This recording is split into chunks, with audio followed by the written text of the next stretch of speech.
Yeah. Going off the top shelf that I got from the dispensary. $2 American, I was smoking on that Cali. A little monkey smoke, while my eyes roll this way like Chinese. All to the mouth, that's some diamonds you gon' see. Going off the top shelf, fire around my neck. When a bad bitch with me, rolling weed. That I got for the good dispensary out West Montgomery. In these H-Town streets, you gon' see me. Roll down 45, getting high, sipping on drain. 288, can't wait to make that damn phone get the song. I'm from Lakers home, everybody know me. It's the M-O-K-E-Y, yeah, you know that monkey. With that nigga bull, Tiger Hood, you gon' see me. Smoking, rolling, choking on that good smoke. Eyes like Chinese, every time you see me. Hey, it's time to a battle, I've been getting my smoke on. I'm hooked on the dispensary, all I want is the two zone. You know, Mr. Sherman got me moving like a turtle. Tiger Hood don't even smoke, but he can't come out the field. 2.5 on him, say he got it from the dispensary. Straight runs the T-Mac, got me buzz like V-Pack. Give me nitro, that's a jet fuel pack. About to take up like a rocket when I'm smoking on the rocket. When I'm smoking gas face, I'll be looking gas face. He boogie hit me up and said the time was making baby. Cherry canary, cherries and loud. I make me plant my own shit and grow my own forest. Like the dispensary, going off the top shelf that I got from the dispensary. $2 American, I'm smoking on that Cali. A nigga monkey smoke. Eyes low, looking like Chinese. Power walls in my mouth, ass from diamonds, you gon' see. Man, I'm so tired of DL Hughley motherfucking ass. Okay, DL Hughley goes off on Mike Rapper. Man, let me get, you know what? I'm gonna put y'all, you know, we're gonna have big screen TV with Monk. That's what we're gonna do right now. Big screen TV. Hold on, y'all. Yeah, scratch my foot. Yeah, what y'all going through? Footage. Goddamn me. Yes, sir. But I think my wife tapped my goddamn phone, my damn tablet, because I don't know why I keep saying that, but I think she tapped me. Thinking I'm around that bitch doing some other shit. Type of shit. I think I'll be going through. Good night. There we go. Bam. Let me see what we looking at. We finna have big screen TV. Let's see, I'm gonna blow this bitch up.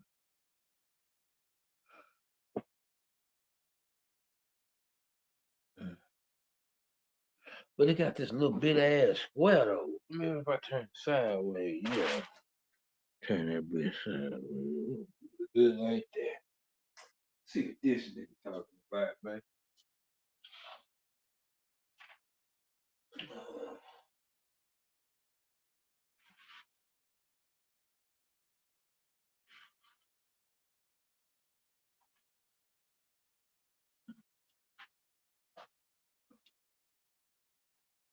Widely for his connection, for his association with hip hop, with expertise on hip hop. Some would call him a culture. So, yo, what's up? This bruh man from the fifth floor, and you tuned in to Forgotten Kings TV. Shout out to Forgotten Teens TV. Disrespect the Hulkster.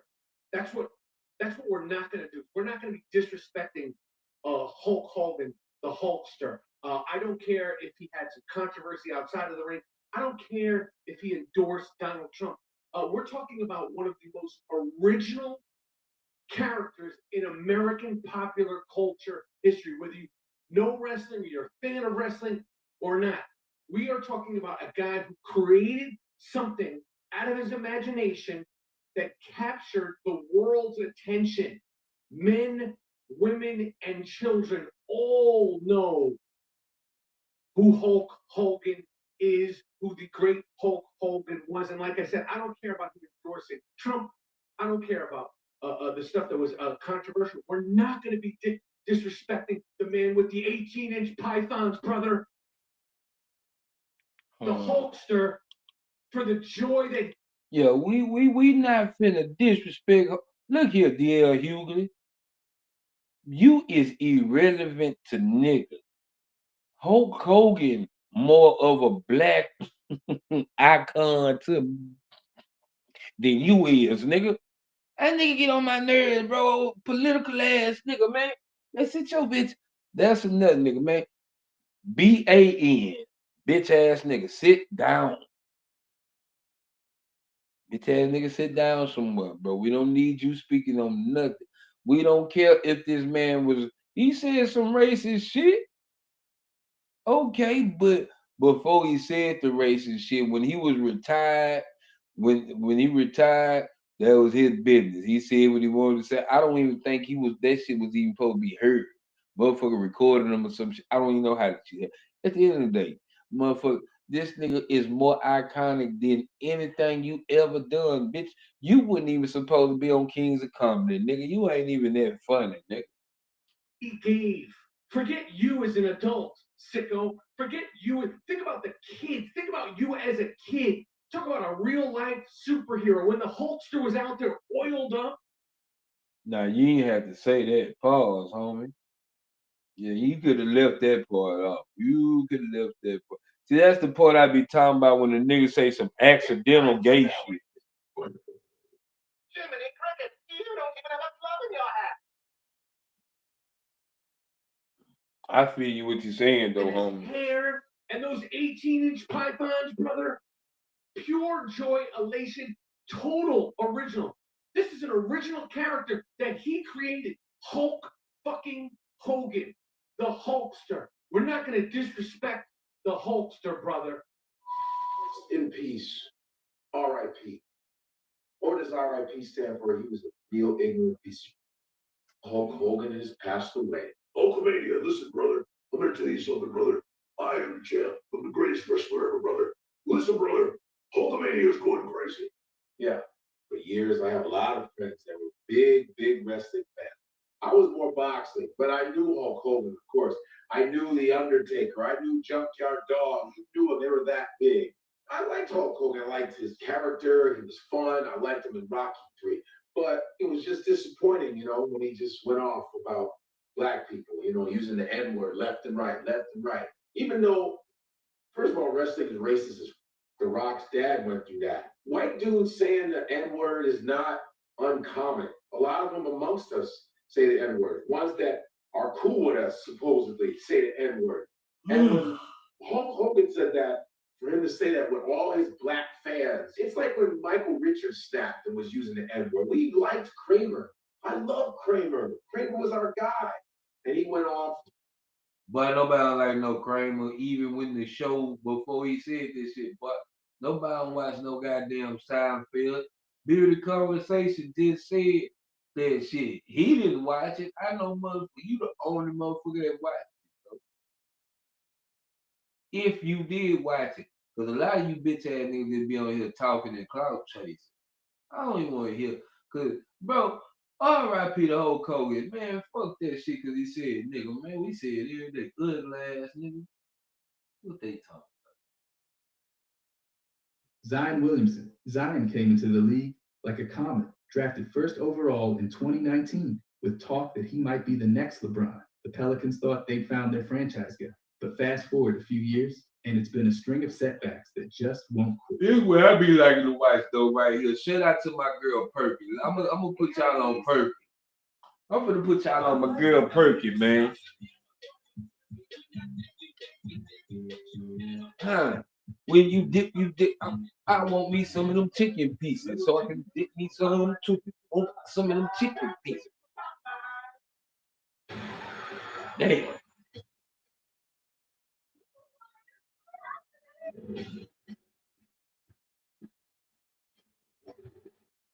Hey, what's up, Ray? Got my boy Rafe in the building. Let me see what they talking about. This is my girl with her pretty self. might make you change the way you look at the world.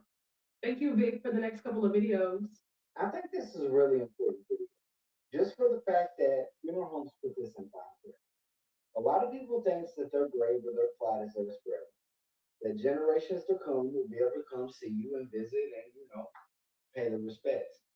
However, in some instances, that's not the case.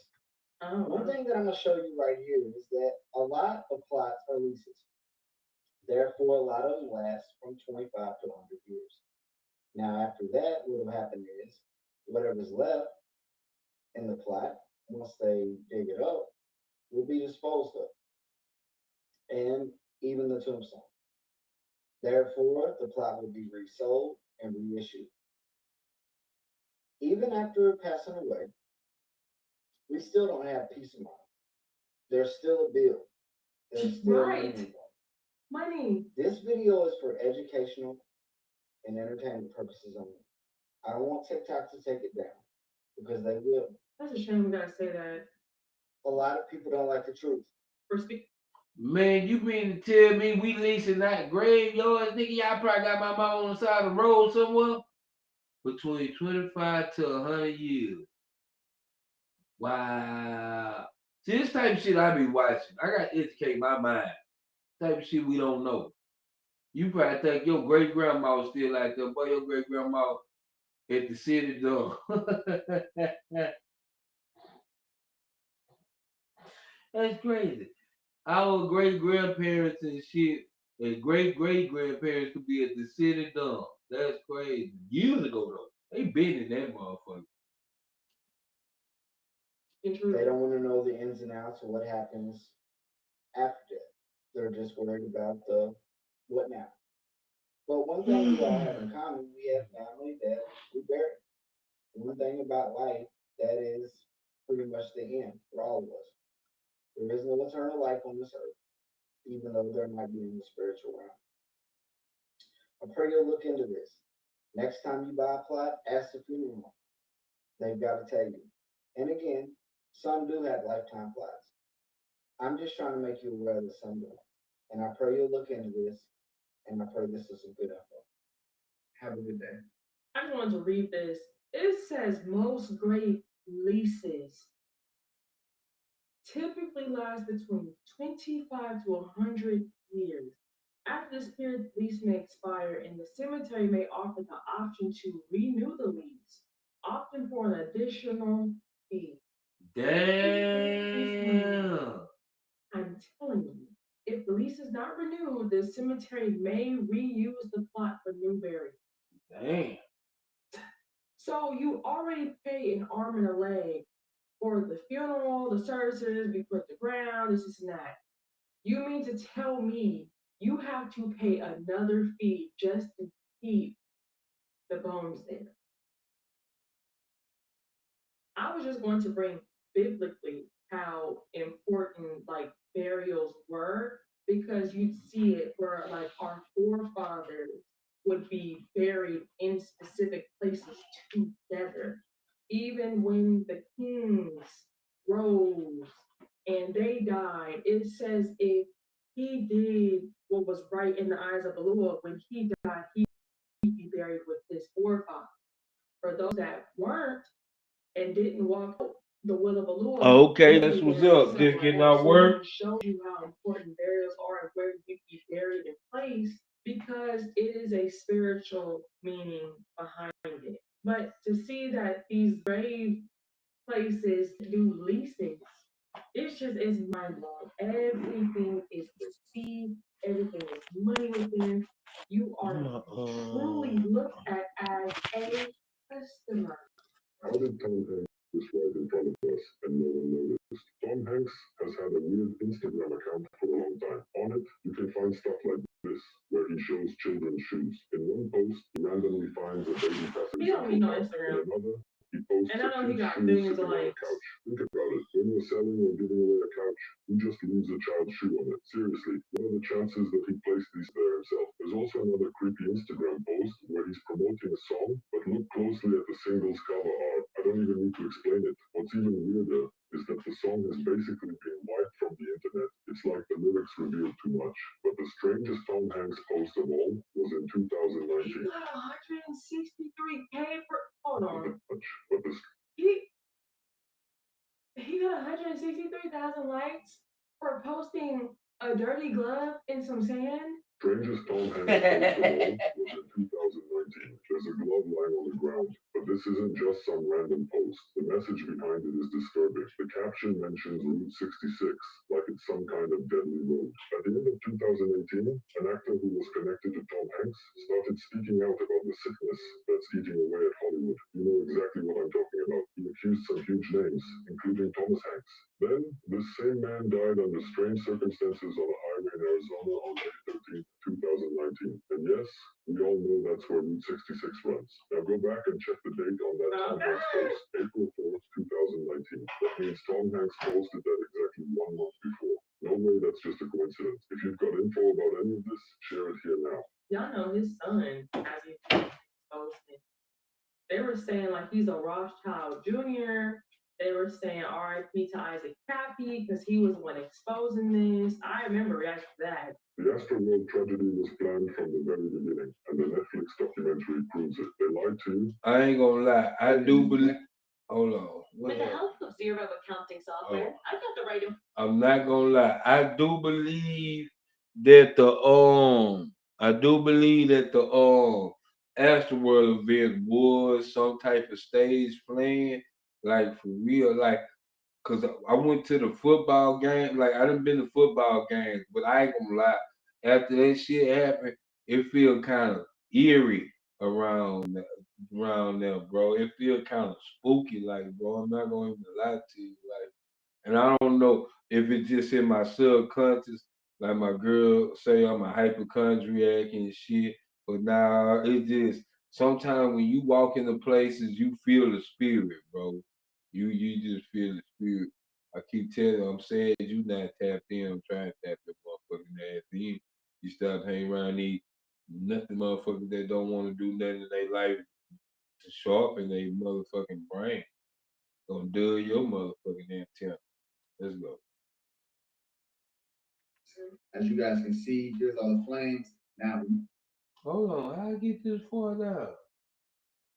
Hell nah. Better idea by zooming into the video. This video is definitely. Yeah, that's the word. There we go.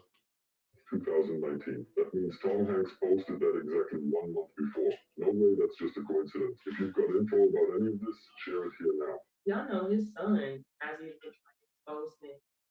They were saying like he's a Rothschild Jr. They were saying R.I.P. to Isaac Cappy because he was the one exposing this. I remember reacting to that. The Astroworld tragedy was planned from the very beginning, and the Netflix documentary proves it. They lied to you, and they're still lying today. Go look into how many people really died at the Astroworld Festival. Officially, the number is just 10, but in the Netflix documentary, they talk about at least 100 people who lost their lives that day. When you think about the families, it's sickening that people would lie about something like this, and that's not even the weirdest part. We also need to talk about the stage setup, because yeah, even the way the stage was built hides something. When you look at the layout shown in the documentary, you can clearly see that Travis Scott's stage was shaped like an upside-down cross. That's not a coincidence. That night, when the first people started getting hurt, the crowd was screaming to stop the show, but it looked like Travis was ignoring it on purpose, like the whole point was for it to happen, just to drain their energy. It was so planned out that hidden messages were shown during the show, right in front of everyone. For several minutes, a huge red message was displayed on the screen that said, "See you on the other side." Even the stage itself looked like a strange red tunnel, a tunnel meant to take Travis's fans to the other side. All the signs are there. This was all planned. If you were at that festival that day, tell me what you think. They've been hiding among us for a very long time, but no one seems able to see them. Look closely at this young woman's head. For those who are really sharp, yes, what you're seeing really did happen at the White House. All of this went down right after the big Q&A session about what's currently happening in Iran. A cameraman started filming a young reporter in the crowd because he noticed something strange. And you'll see that even from this angle, it looks like we might be dealing with a reptilian. In this shot, we see her stand up, and suddenly her face completely changes, like she's becoming someone else. Luckily, the cameraman managed to catch the strange change in this woman's face on film. But even when this woman smiles, there's something about her that seriously creeps you out. Watch this video several times to really study. Man, I don't believe that shit. Y'all believe that shit? If y'all believe that shit, say I believe that shit. Put DS in the comment. I believe. No, put IBS. If you don't believe it, put BS. If you believe it, put IBS. I believe that shit. Behavior because it's just not human. But actually, why is she smiling like that? What did she see that made her smile like that? Seriously? You can get a better idea by tuning into the video. This video is definitely not a deep fake. Anyone can go find the original on YouTube and see for themselves that this woman changes live on camera at the White House. What you're seeing is real. Sure, people can doubt, but at this point, it's starting to be too much to ignore. If you saw what happened live that day, tell me what you think. Oh wow. You ever heard left wing, right wing, all part of the same bird? Maybe this is why. Hillary's belief that it takes a village, which only makes sense after all in places like Haiti, where she's taken a number of them. Now, I'm not going to get into like the deep details about it, but a lady named Laura Silsby was caught taking children out of Haiti, and the Clintons actually stepped in and saved her. Like, she was going to have to do jail time if they went and got her. That's what he's talking about. My point of showing you this is to show you that Trump knows about these things, and they just make a joke out of it. Now, I'm sure a lot of people remember this. If I win, I am going to instruct my Attorney General to get a special prosecutor to look into your situation, because there has never been so many lies, so much deception. He's talking about the whole WikiLeaks situation. When she was ordered to give over her email, she deleted like 35,000 emails before they could get to them. Now, obviously, I'm showing you all this to make a point. It's smoke and mirrors. Now, this is right after the election. He won. He got a call from the Clintons to congratulate him. This is what he had to say. I just received a call from Secretary Clinton.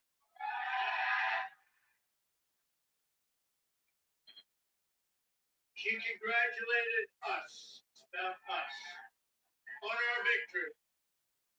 And I congratulated her and her family on a very, very hard fought campaign. I mean, she fought very hard.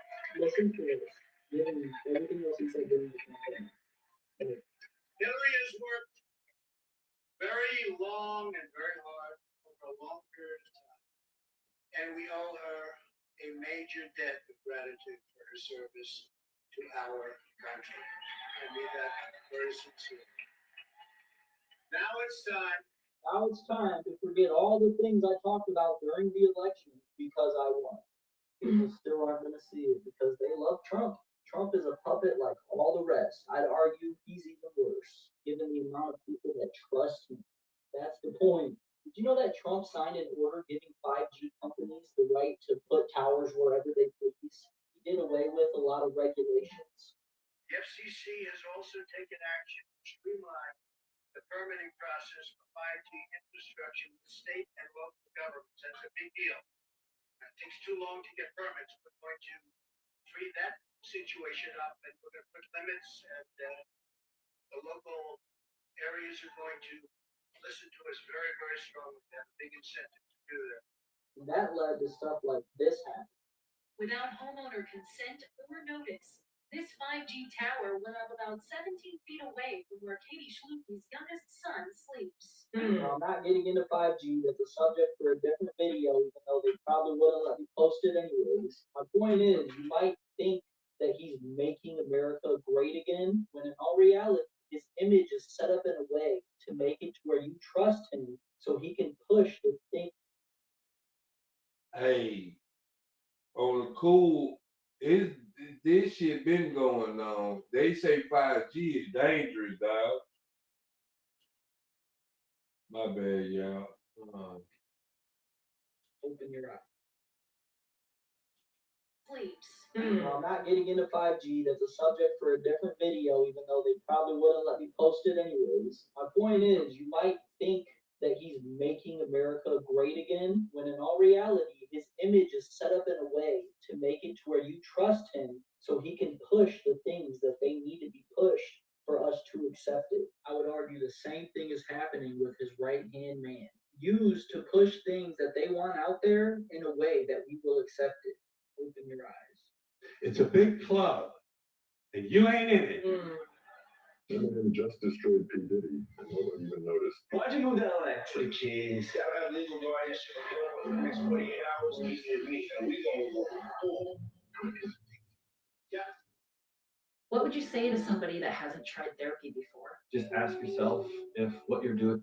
P. Diddy saying that shit is the most pedophilic shit I ever heard in my life when he said that shit about what they finna do. Man, that nigga, that a whole hoe. I'm talking about that nigga ain't half a hoe. That nigga a whole hoe, man.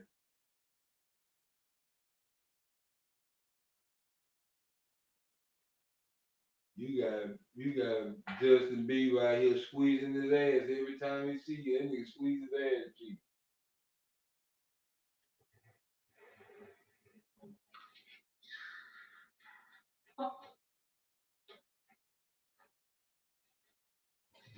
For nearly 30 years, M has been throwing shots at Diddy, but on his latest album, he went way harder, especially on the track Fuel, where he drops heavy bars about the sexual assault allegations against Diddy.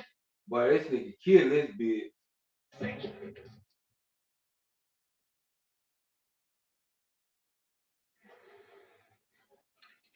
The wordplay is insane. Oh, they ain't played. They ain't played. Diddy. That's unreal. Eminem's the greatest lyricist of all time. He also connects Biggie's murder to Tupac's and says if he keeps speaking out, he might have a hit put on him too, referencing Keith D, who allegedly got paid $1 million by Diddy to take out Tupac. And don't forget, in Killshot, Eminem already blamed Diddy for Tupac's death.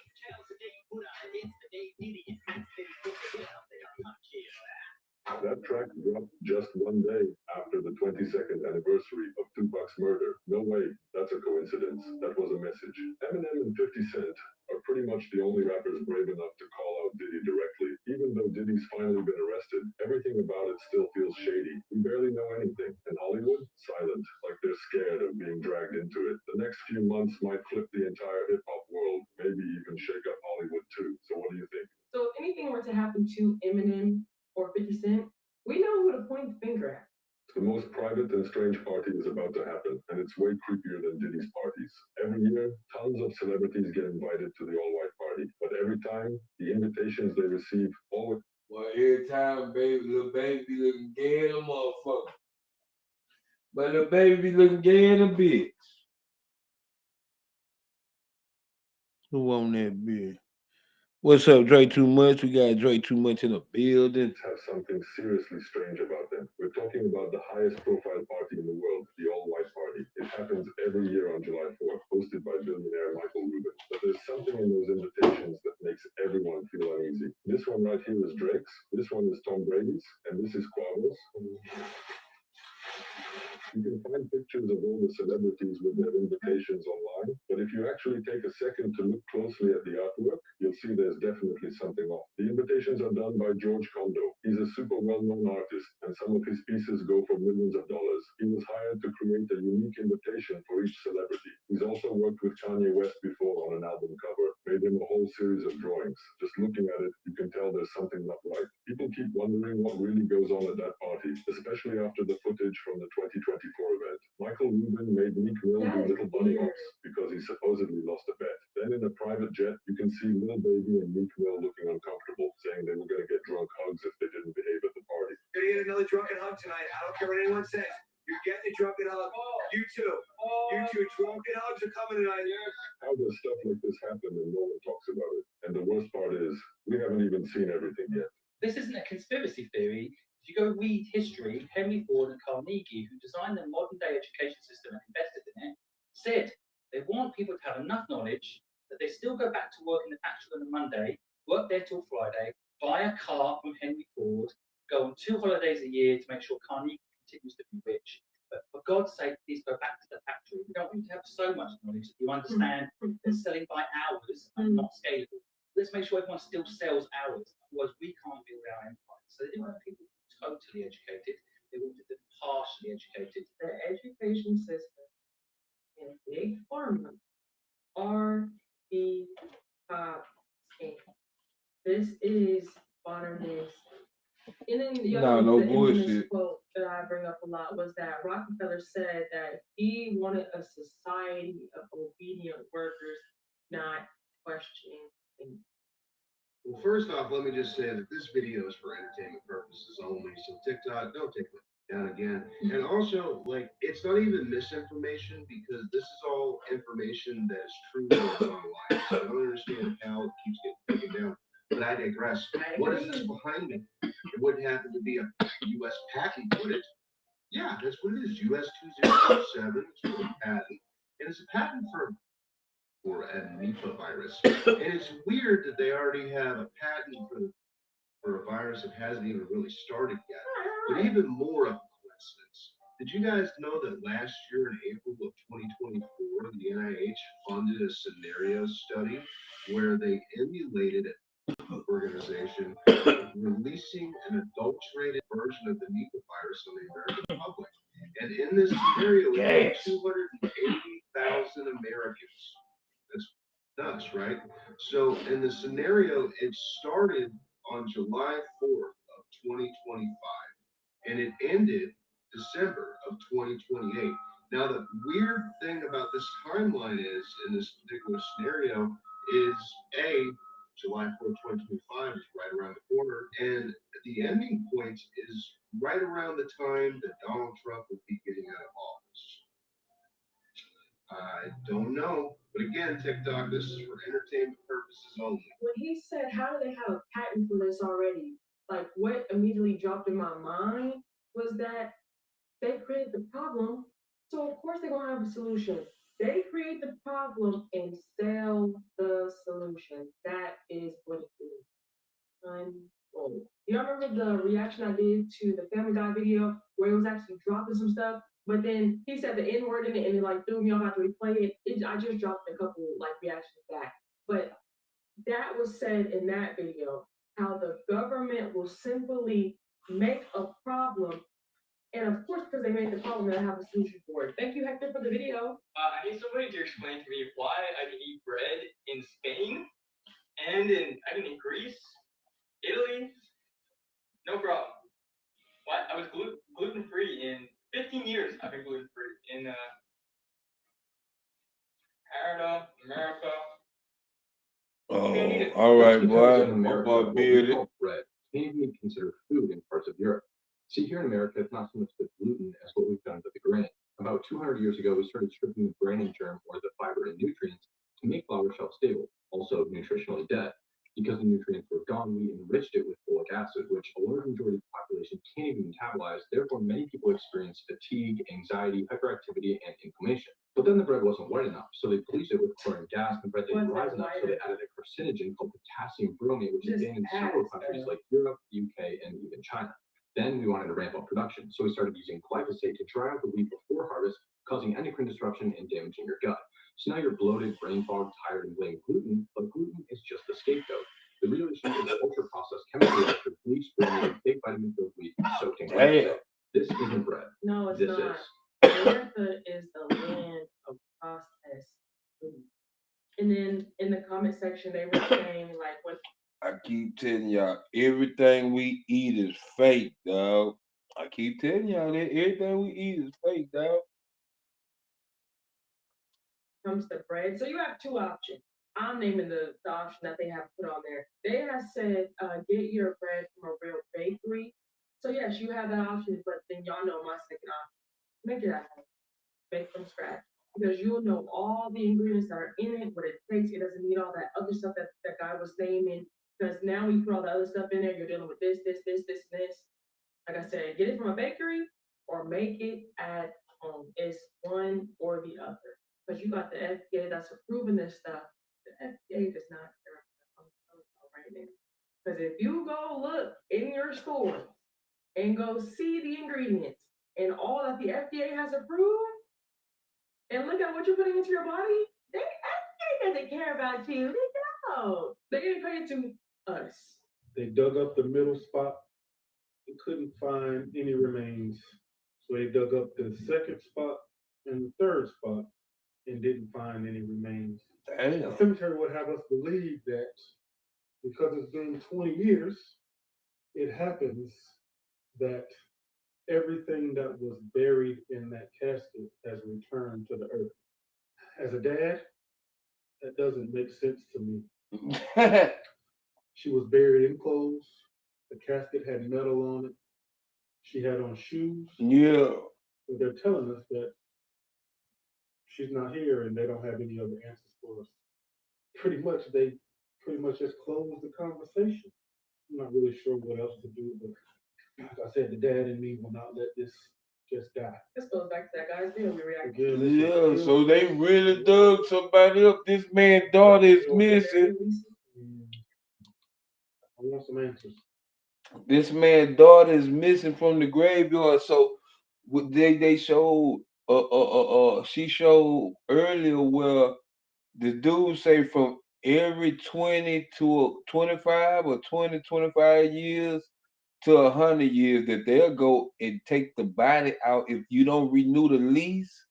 Like my mama could not be. Well, no, it ain't been 20. Yeah, it's finna be 20. Yeah, she died. Yeah, it is 20 years. She died no 2025. Nah, yeah, I don't know. Anyway, yeah, yeah, cause 2015 made 10. I don't know. Any motherfucking way, probably 15 years. But anyway, my mom ain't got that much longer to stay in her grave, I think. Shit, I'm gonna go up there and sign some paperwork. I'm gonna go up there, I'm gonna go to the grave people and I'm gonna undercover hide and see if that shit true. Because that's crazy.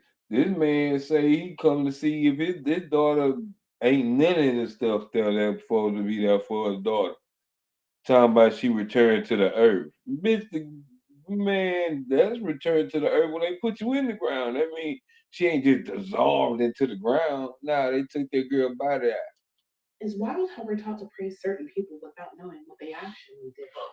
Because the way people talk about Mother Teresa, you'd think she was the human embodiment of compassion. But if we're being real, she didn't ease suffering, she institutionalized it. And the world praised her for it. Born Agnes Boyajiu in 1910, she founded the Missionaries of Charity in India in 1950. Her whole image was built on helping the poorest of the poor. But when you look closer, that came with a whole lot of pain. She believed suffering was holy, like not just something to get through, but something to seek out. Her words, not mine. There is something beautiful about seeing the poor accept their lot. The world gains much from their suffering. And that belief, it showed up in everything. Hospices where people were dying without pain meds. Needles were used, no proper diagnosis, no doctors, just people laying on cots, sometimes in agony, while volunteers watched and prayed. And that's not because the money wasn't there. She was pulling in tens of millions of dollars in donations. But instead of improving care or hiring real medical staff, the money mostly went to opening other centers doing the same thing. That money didn't follow the suffering, it fed the brand. And the kicker, when she got sick, she didn't go to one of her own clinics. She went to a top tier private hospital in California. So she knew what good care looked like. She just didn't believe that poor people deserved it. So let's get into her political choices because she was active. She took money from Charles Keating, who stole millions from working class families. And when he got caught, she wrote a letter to the judge defending him, and she never returned the stolen donations. She cozied up to the Duvaliers in Haiti, literal dictators. She called them friends of the poor, while their regime was torturing and killing people. She wasn't just shaking hands. Boy, She was this giving shit crazy. legitimacy to Mother oppression. Teresa was a And don't motherfucker. forget what she preached on stages like the Nobel Peace Prize podium. In front of the whole world, she said, the greatest destroyer of peace today is not war, not racism, not genocide.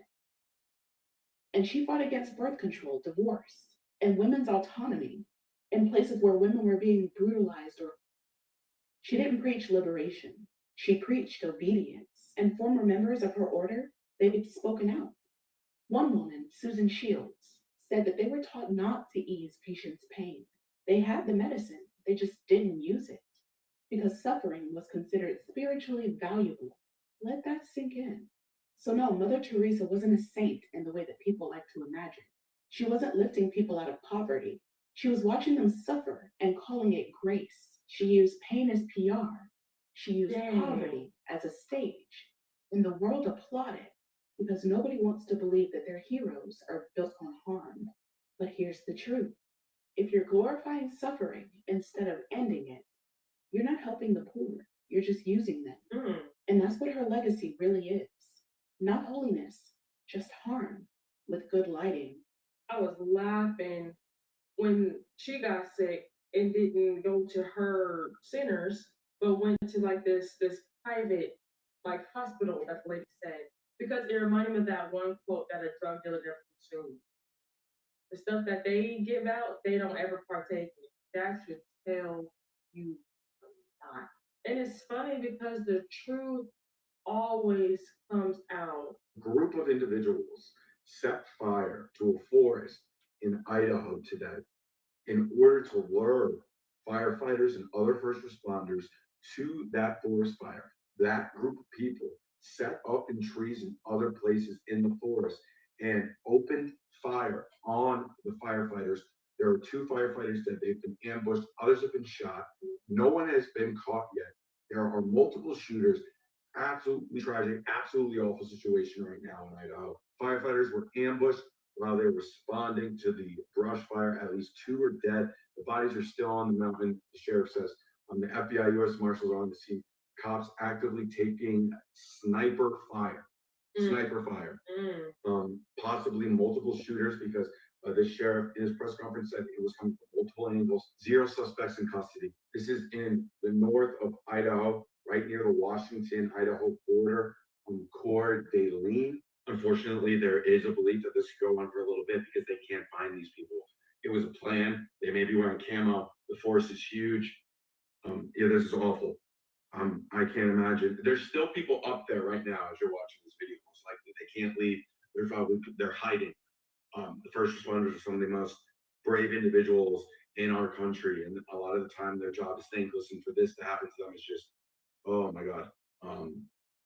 The people that did this, gutless, spineless, you're going to hell. Like just, yeah, prayers to the families of those that are affected that are still, they don't know. Like, yeah, I can't. I'm at a loss for words. I'm at a loss for words. Hopefully this gets figured out soon. It's happening. Remember when I told you guys that things was going to start popping up across the U.S.? Well, we're seeing it now. This year is an Amazon Sprinter van that exploded in Washington, D.C. All right, it was parked next to a building, and all of a sudden it just went up in flames. As you guys can see, here's all the flames. Now, remember I told you guys that stuff was going to start popping up, these sleeper cells, and we're going to start seeing more things? Well, that's not the only thing that happened today. Let's flip the page. In Idaho today, there was a standoff, all right? There was an active shooter. This guy started a fire, and firefighters were called out, and as soon as firefighters arrived, he started gunning them down one by one. All right. After that, authorities were called, police came, and there was a shootout with the police as well. Now, they don't want to say who this person was, but let me tell you, this was a trained man. All right. He was in the bushes and he was snipering them down one by one. Now, I don't think that it's a coincidence that 2 things popped off like this on the same day. I do not think that it's a coincidence. We talked about the sleeper cells. We talked about things that were going to start happening throughout the weeks. And let me tell you, I think things are just heating up. They say we landed on the moon in 1969. But what if the whole thing was staged? Let's break it down. First off, the American flag they planted. It's clearly waving, even rippling, but there's no atmosphere on the moon. No air, no wind, so what's moving the flag? Then there's the stars, or really, the fact that there aren't any. The astronauts were standing in the middle of space, but not a single star is visible in any photos. NASA says the camera exposure didn't catch them, but that sounds kind of fishy. And look at the shadows. In some photos, they're pointing in different directions, which shouldn't happen with only one light source like the sun. But it does happen on a studio set. Now here's one most people never notice: the footprint on the moon. That famous first step, the print is wide and ribbed, but the actual boots on the spacesuit that's in the museum today, they don't even match. The bottom is flat, smooth, not the same sole at all. So whose boot made that print? And let's not forget the lunar lander. It supposedly blasted off the moon's surface. Oh, it did? Yet there's no blast crater underneath it. Not even dust disturbed. The coincidences are wild. What do you think? Leave it in the comments. Like and follow for part 2. I think that everything that we've been told is a lie. That's what I think. They was on a movie stage prop. They never landed on the moon. Katy Perry accidentally killed an innocent person, all because of a celebrity whim. Back in 2015, 2 respected nuns were living in a large church. Out of nowhere, Katy Perry decided she wanted to buy the property and offered a huge amount of money. She put $14 million on the table to buy the church. The nuns immediately refused, telling her it was a sacred place and not for sale. Then Katy Perry shows up at the church herself, flashes her Jesus tattoo, sings them a few songs, trying to win them over, but the nuns still said no. Behind her back, the nuns even tried to sell the church to some millionaires for an even higher price. When Katie found out, she got furious. She went straight to the Catholic Church leadership and told them the 2 nuns were blocking the sale. But technically, the nuns didn't even own the property. It belonged to the archdiocese. That's when a huge legal battle broke out inside the church. During the court hearing, one of the 2 nuns got so stressed out by the whole situation that she literally died in the courtroom, still trying to stand her ground. And for what? A pointless whim from Katy Perry. Maybe she had a real reason for wanting that place. Maybe it wasn't just a church. Maybe there was something more to it, and that's what Katy Perry was after. Did you guys happen to catch the devastating and crazy storm that took place in Lake Tahoe? Keep in mind, the weather started off just like this. This is what's throwing me typical off. for the end of June, the beginning of summer. Crazier part of the story is a DoorDash executive and his family and some friends were on this boat partying for someone's birthday. The boat capsizes and all 8 people on the boat are unalived. Now, mind you, they're on the boat partying, enjoying someone's birthday, when the weather takes a drastic turn. As a matter of fact, take a look at this. Just take a look at how violent this weather turned from what it was that I showed you at the beginning of it. Like, how does that Boats being happen? tossed around, chairs, tables, everything. Just incredible how fast this weather changed and got so violent.